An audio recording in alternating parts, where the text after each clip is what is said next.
Let's take a few minutes here and talk about the performance of Lansweeper, your server performance, scanning performance, several different aspects of that. I guess the bottom line question I really have for you is, what do you feel like Lansweeper is performing? How do you feel Lansweeper is performing? Do you feel it is acting sluggish? Is it responding in the time that you want? From the time you trigger a scheduled scan to the time it completes and you see results, are you seeing that in expected timeframes? Lots of questions that come into play here. But ultimately, let's go through and just address several issues, several different parts of the platform that we can go through the configuration process and make sure that it is working optimally to get the results into Lansweeper as quick as possible. Let's just do that. So to start with here, I want to look here at the scanning schedule. So one of the first things we like to look at is coming in here. We've addressed, by the way, a few of these things already in other videos, but I think the concept still really applies well here. So we're looking here at the scheduled scans. We can see when the next schedule runs. As of my recording, it's the 15th today, and I see a lot of these coming in at the 15th. This one at the 16th, the 21st here. So I have a lot of scans that are suddenly going to be kicking off today, and there are a lot of them here around the same time. I've got 1244, 1226, 1230, 1139. So depending how big these scopes are, and depending on, especially around this 12 o'clock hour, when all these scans are supposed to kick off, what's that impact going to be on my server? That's something that we should address. And so when I look at this, a couple of recommendations I have immediately is, let's take and split up those maybe specific scan targets. This scan target here, I like that it's going to be starting at 8:50 a.m. So here, according to my clock, in about 10 minutes, this one's going to kick off. And I like that because it's separate than all the others. But even still, it might even be better, instead of having this run at AM, have this run at PM, because servers are always on. Servers are always there. So running servers, printers, networking devices, things like that, during off business hours is kind of a good way of just making sure that you have you're reserving the during office hours for scanning those devices that are roaming devices, laptops, even workstations that might turn up and turn off. You may want to scan servers in the middle of the day, maybe twice a day, beginning snapshot and the ending of the day snapshot, to be able to see kind of what's going on. So I would look at some of these schedules here. I think along with that is the topic of how big IP ranges we should be looking at. We did talk about this just a little bit, but let me address that a little bit again. When I look at my lab range, I can see my lab range is a 1037.2.1 through 3.254. So it's a decent size range. And the challenge here is that we want to make sure that we get through. I mean, we could really put a really large range in here and just let Lansweeper just run and run and run all day. But really the goal that we have here with Lansweeper, and what I'm going to encourage you to do, is have the subnets and the VLANs that you want to scan in small enough increments or small enough IP ranges that it can get done in what I'm going to call a reasonable amount of time. For me, reasonable, wow, that could be very vary for each person. But to me, I feel like 15 minutes to maybe 45 minutes is a reasonable time frame, depending on the size of that scope. And it also kind of depends on the type of assets. So you have a lot of Windows assets. Windows assets seem to take a little longer. If you're scanning event logs, well, just imagine if I was to open here on my server event logs and watch how long it takes to capture the different event logs. It takes a while for those to load. Lansweeper is experiencing the same thing. It just takes a while for those to load. Now multiply that across, let's say 300, 500, or 1,000 IP ranges, IPs, with all those different assets. That can take some significant amount of time. So just making sure that this is load balanced properly. If you need to, then, maybe I want to take my lab range and break it into lab range 1, 2, and 3, and split those things up. What is a good IP range? Honestly, I wouldn't go over maybe 1,000 total IPs in a single scan target. That can take a significant amount of time to go through. And again, the reason around that is it allows space for the next Active Directory to run, or this smaller IP range to run, or whatever it might be. It allows for other ranges and other things to be happening in the network for discovery. So to me, /24s are pretty common. And you might want to look at /22 is probably might be the largest. We do have, and we have seen on occasion, a /16 that runs. Those will take several days, like 3 to 5 days to run. And so you might dedicate a separate server. If you truly just want to sweep your entire /16 network of 65,000 IP addresses, then I would maybe dedicate a separate server just to run that. But realize in between when that kicks off, you're not, as soon as it passes an IP range, something could spin up on that range that you might miss. Just that's another reason why we like these smaller chunks, so you get more activity going on. So I hope that makes sense there when I look at that. Something else to look at here as we're looking at these credentials is Active Directories. So we can do AD accounts. I've got 2 credential types that are in here. Let's see, I've got a couple different ADs if I remember correctly in my list here. And I would say when you're going through your Active Directory scanning, make sure that, first of all, you don't need full administrative access to be able to do that. Active Directory only needs read-only access. So just as a security check, and again, this is a full, my mind is thinking full rounded health check with this, not just a performance. So, I'm thinking about Active Directory. You don't need to have full administrative rights. Just a read-only account would be fine. You also don't need interactive rights as well. It doesn't need to interact with that. It just needs to be able to read it. Another workaround for security with Active Directory might be to have a read-only domain controller in place.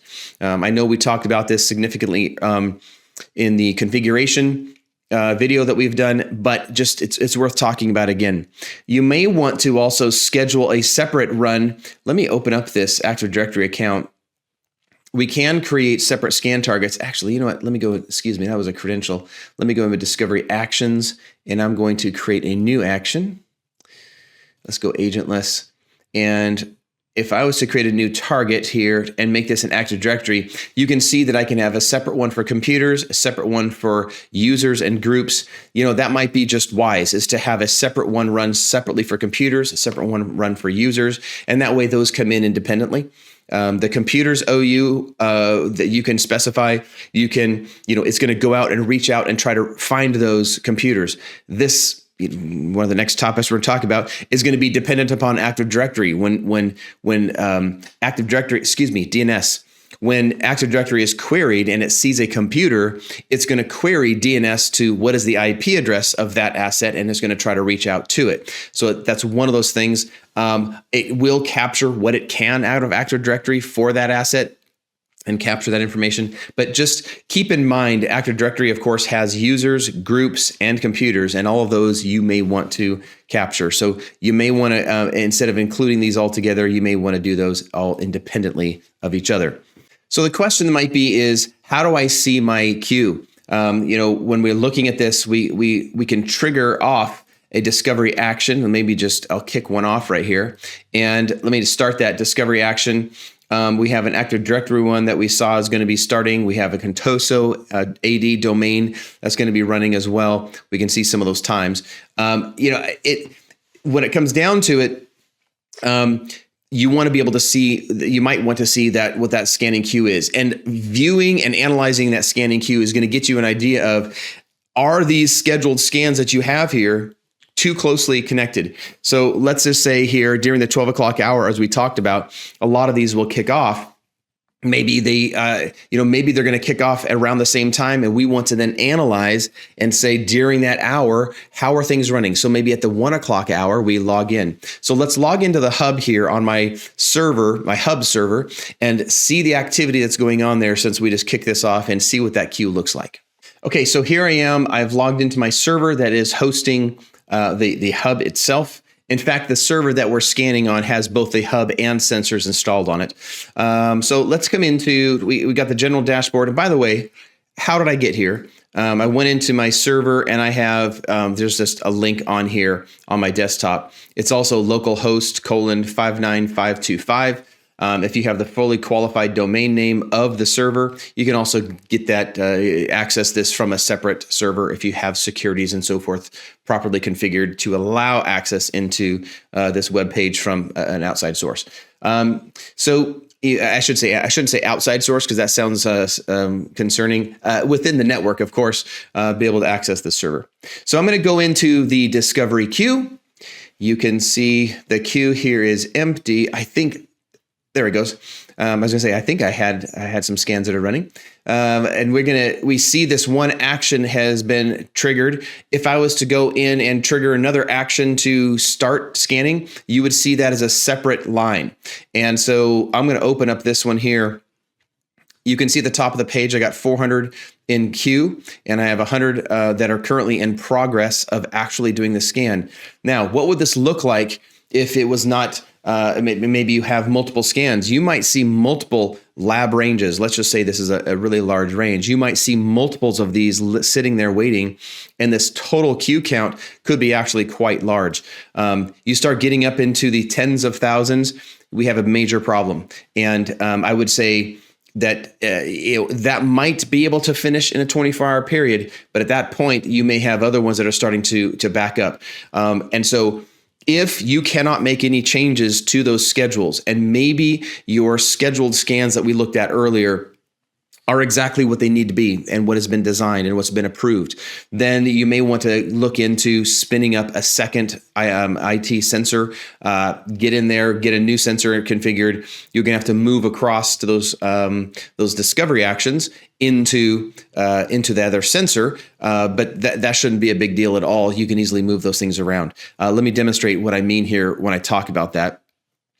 So if I was to come back here to my dashboard, excuse me, not my dashboard, but my discovery actions, when I edit one of these actions, I'm going to just open up this lab range. Let's say I wanted to move this to a separate sensor. I can come into the assigned sensors tab, and I can see I have other sensors that are listed here. So maybe I want to take and put that into a different IT sensor here. So I'm going to select this one, take it off this one, and now it's going to be able to run on the other sensor. Of course, you have to realize this other sensor in my lab is associated to a separate hub, and that hub may not have all the credentials needed. So at that point, you need to make sure that the hub that's associated to the sensor has all the appropriate credentials. This kind of gets into the complexity of the architecture and making sure the installations are built and designed for your network infrastructure, the number of hubs, the number of sensors, the impact to your licensing, and so forth. Okay, I'm just going to cancel that so I don't ruin my lab here and what I'm working on. The other thing I wanted to talk about is, let me go right back into this lab range, is to map only the assigned credentials that are really required for that range. So when I look at my assigned credentials, look at this. I only have one set of credentials that are even assigned here, but I know in this range, I've got some SNMP devices, I've got some Active Directory devices. So maybe I need to come in here and assign AD accounts. I have SNMP2 scanning that I've got to enable. And now with a complete, maybe this is a complete list. Here's a printer as well, SNMP for printers. This then will be able to make sure that all the appropriate credentials are used. I would not want to come in and select all and add them all, because you could create some false positives. Your security team won't like you because using the wrong credentials over and over through the entire IP range on all of these different assets as it's trying to figure out which credential to use can cause lots of false positives. So I would really avoid doing that, and really just go after the credentials that you really need in your environment, and then save those changes. That way, only those 3 in my lab are going to be used. So that's something else that comes to mind. And when I'm thinking about these schedules, making sure, let me click save here. And then the impact of this is going to be pretty significant when I have added new credentials. And so I want to start another discovery action and see what the results of that would be.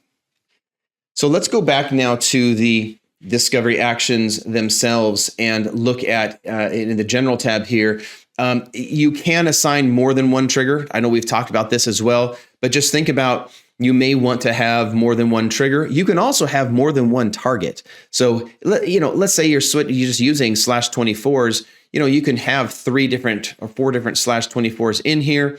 Put the different times of those might be triggered to run. In this case, you can see I've got 2 triggers down here to run. I have a Thursday at 1 and another Thursday at 12:30 and a Friday. So you can modify this around a little bit. Of course, being 2 Thursdays very close in time, I probably want to change that because they're going to overlap. And why would you need to scan the same systems, right now and another time in a half hour? So this is something that I would look at as well in my lab to clean up and make it more efficient. So let's talk about parallelism a little bit. You may be experiencing some performance issues, and what you want to do often is throw more compute at it, some more RAM, some more CPU. But you might find that when you add more CPU and RAM to your server, that you really aren't seeing that much of a performance increase. So what's really happening here, you can see inside of the sensors. So if I come into my main hub server here, I go into sensors, I'm going to select my IT sensor. You could do this for the OT as well. There's a configuration button here, and this is going to show me parallelism. This parallelism is what the word parallelism comes from the SQL concept, where the number of concurrent threads or the concurrent connections that can happen at the same time. So what we're saying here is 100 different assets can be scanned at the same time with Lansweeper. So maybe you've added more RAM. Maybe when you're doing a performance check and you're looking at your task manager, and like my server here, my memory is not completely maxed out. My CPU is definitely not maxed out. And you've added all this extra compute, but you're not seeing a performance increase. It's because this parallelism has not been increased as well. So before you go and increase more compute on your virtual machine, I would recommend coming in and playing around with this parallelism. Now, I'm going to say a word of caution here. I would do it carefully, because suddenly adding 200 more IP threads, parallel threads, can really have a significant impact on the system and on your network. So just make sure that you're doing this carefully in small increments. So, you might do 15, 20, 25 or so at a time. So I've played around with this a little bit with my lab. I know that I want to jump from 100 to 150. So I'm going to go ahead and take this up to 150. And when I hit save here, what's going to end up happening, if I go into my discovery queue, and let me go into real briefly into my lab here. And in my lab, I want to kick off the scan. So I'm going to say start an action. I'm going to go ahead and start that scan to run. There we go. We have that scan running. Jump back over here into my lab, and we will see that propagate here. And I'm going to let this just sit here, and you can watch those numbers increase. Excuse me. Before we actually do that, while this is running, one thing I did forget, and this is an easy thing to forget. You need to go into the services and restart those services, the Lansweeper services. So I'm going to come into services, Lansweeper, and you need to restart that. Since we changed only in the IT sensor, we need to change that IT sensor, restart that IT sensor. So to restart, there we go. An important component here we need to do. And I might have to kick off that scan again here, get that going. Yeah, it's going to argue with me because I started a scan just a few minutes ago. Let's see what happens here. Let's let this sit here for a minute, and then we'll come back. Okay, you can see this has popped in. I've got the lab range that is starting to run, and let's just sit and watch this for just a minute. We'll see this go up beyond the original 100 that I had configured. This takes just a minute for it to recognize. It goes out and pings, recognizes the machine, and goes through its process and begins to scan with credentials. So you can see that this is going up slowly. We're at 120, there's 138, so it's going up. So this is just going to climb up to 150, and then it will max out there. And so I'm able to go through my list, my original list, significantly faster now when I have this configured this way. So this is just another area where you might want to tweak that just a little bit. And just a little tweaks like this, 25 to 50 at a time, can really have a significant impact in your network and in the overall performance of your machine. We did talk about the queue a little bit here. So we can watch this queue and we can see this increase. If this queue is way too long, again, making those changes here inside of the sensors for these discovery actions will help increase performance.